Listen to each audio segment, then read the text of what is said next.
In this video, we'll be graphing piecewise functions. Before we get to the graphing, we need to introduce a couple new definitions: continuous and discontinuous. A function is continuous if there are no holes or jumps that occur and the graph can be drawn without picking up your pencil. A function is discontinuous if there are holes or jumps that occur and you cannot draw the graph without picking up your pencil. The points where the holes or jumps occur are called points of discontinuity. When we refer to points of discontinuity, we always refer to x values. So we want to graph this piecewise function. We'll state the domain and range in interval notation. We'll state intervals on which the function is increasing, decreasing, or constant. Then we'll determine whether the function is continuous, and if it's not, we'll state any points of discontinuity. So we have our piecewise function, f of x equals x squared when x is strictly less than 2, and f of x equals 2 plus x when x is strictly greater than 2. We're going to start with our first function, x squared, and we're going to draw that on our graph paper. Recall that x squared passes through the points negative 2, 4, negative 1, 1, 0, 0, 1, 1, and 2, 4.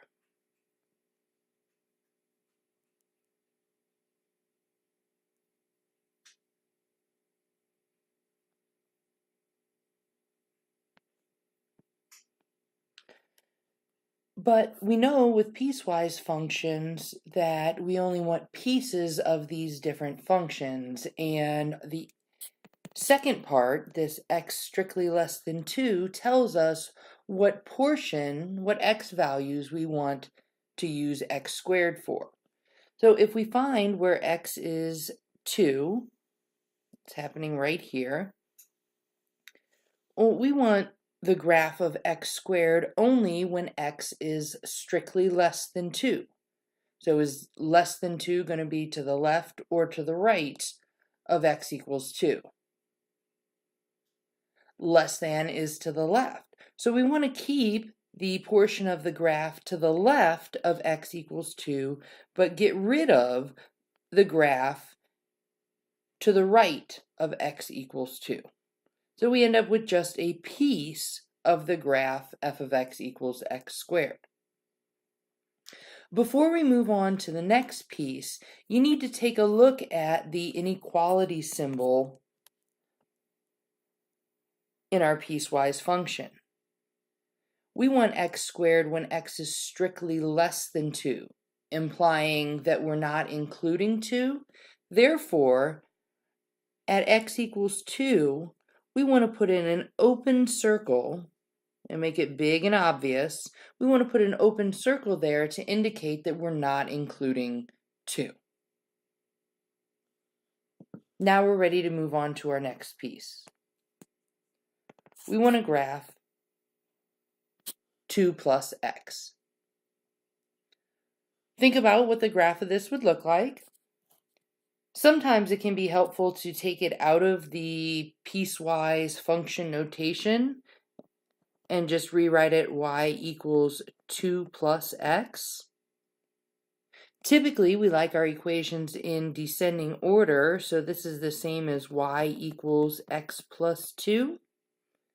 I think looking at it this way makes it more easily identifiable that this is a line with a y-intercept of 0, 2 and a slope of positive 1. So let's draw the graph of that line. Our y-intercept of 0, 2, and then a slope of 1.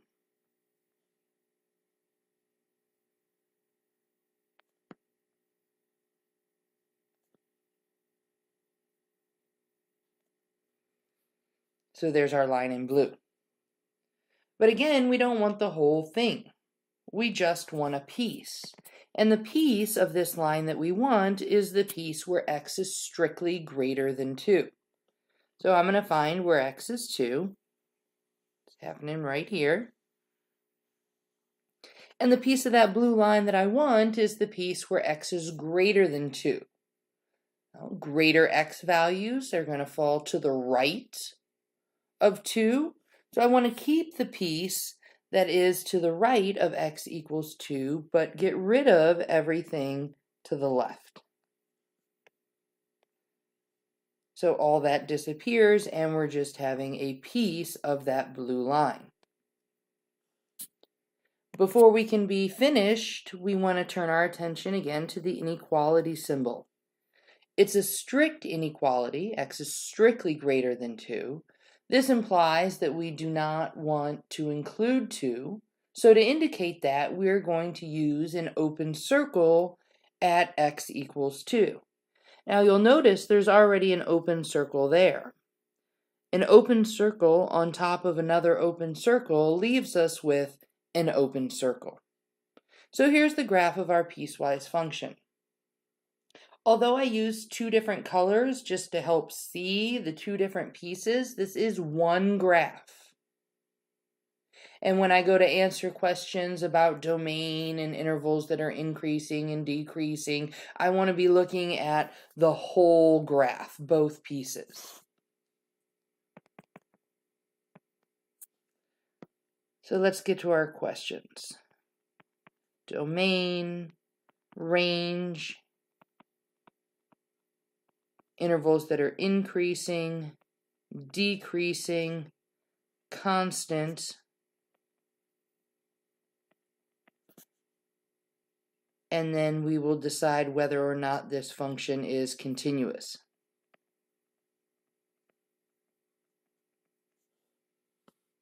So let's start with the domain. Notice that we have an arrow pointing to the left on our red piece.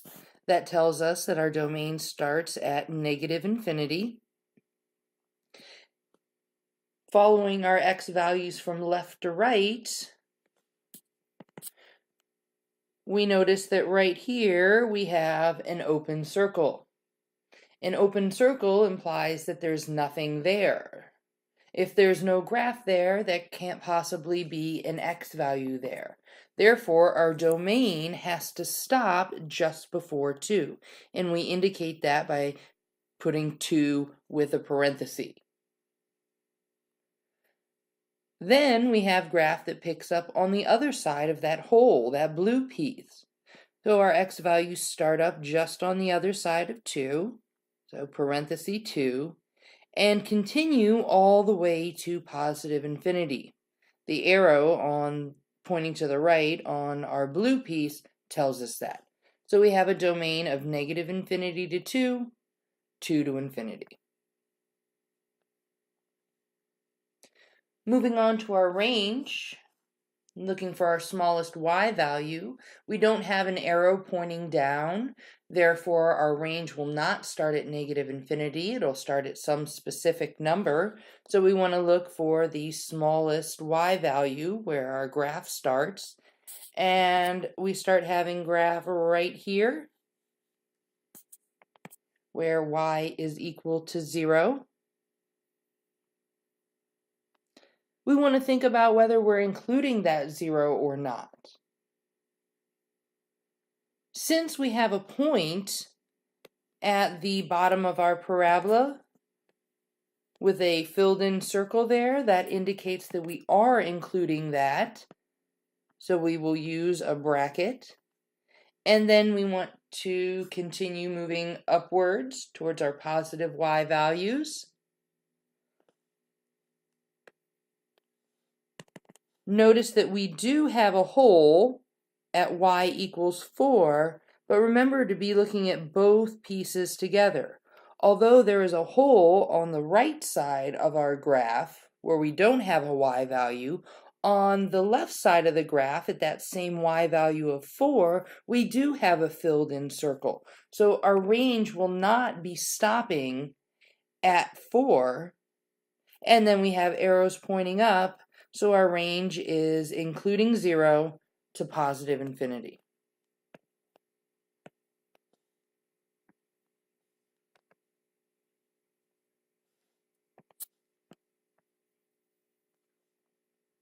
Moving on to determining intervals where our graph is increasing, decreasing, or constant. Remember that we are always referring to x values when stating these intervals. So let's look to see where our graph is going up from left to right, which would be increasing. Now our graph is going up from left to right, starting at the origin. So that interval of x values is going to be starting at 0.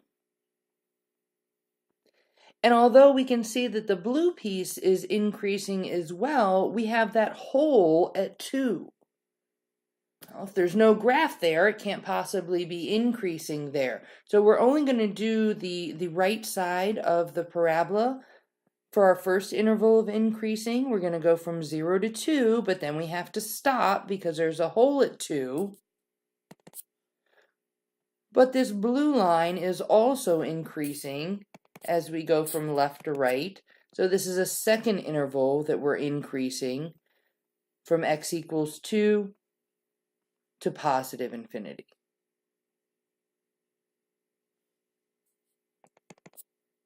Next, we want to look for decreasing intervals. This will be anywhere that our graph is going down from left to right. The left side of our parabola is going down from left to right. Don't pay attention to the arrow. It can point you in the wrong direction. This is decreasing, going down from left to right. Since there is an arrow, we know that that is continuing to the left, so we're decreasing, starting at negative infinity, and we're going to stop decreasing at 0. Remember, when stating these intervals, we're always using parentheses. Lastly, we want to look for anywhere where our graph is constant, which would be a horizontal line. That doesn't happen anywhere, so we'll just write none. The last question to answer is this graph continuous? A graph is continuous when there are no holes or jumps in the graph. Do we have a hole or a jump, a space in our graph? Yes, we do have a hole. We have a hole right here at x equals 2. So is this continuous? No, it's not. And we say that it's discontinuous